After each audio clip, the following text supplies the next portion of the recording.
Kepala Dinas Lingkungan Hidup DLH Kota Jambi Ardi mengatakan kualitas udara di Kota Jambi pagi ini dalam kondisi tidak sehat Senin 4 September.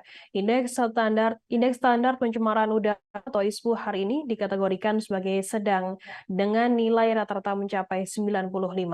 Ardi mengatakan menyikapi hal tersebut pihaknya melakukan pemantauan kualitas udara per setengah jam.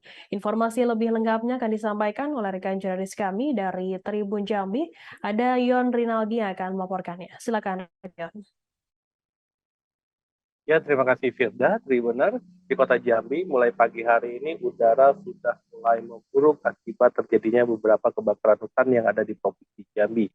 Kepala Dinas Lingkungan Hidup Ardi mengatakan udara buruk itu sudah mulai terdata mulai dari pagi tadi sekitar jam 7 hingga 8 pagi. Untuk itu, DLH Kota Jambi akan selalu mengupdate kondisi cuaca di Kota Jambi per setengah jam. Ardi mengatakan secara keseluruhan uh, udara di Kota Jambi itu dalam kategori sedang dengan total nilai rata-rata sebesar 95. Untuk itu dia menghimbau warga Jambi untuk menggunakan masker jika ingin beraktivitas di luar rumah.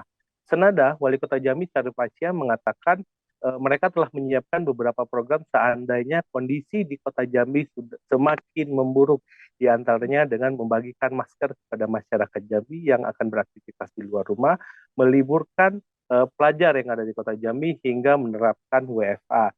Namun untuk hari ini belum dilaksanakan program tersebut karena masih hari pertama. Namun jika hari kedua dan hari ketiga itu tetap kondisi seperti ini dan semakin memburuk, maka kebijakan itu akan segera dikeluarkan.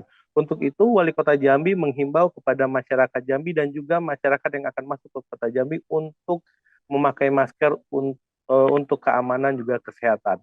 Selain itu, Pasca juga menjamin seluruh fasilitas kesehatan yang ada di Kota Jambi akan tetap beroperasi dan melayani masyarakat yang sedang mengalami musibah, khususnya pernapasan akibat dari udara di Kota Jambi yang semakin memburuk ini. Demikian, Firda.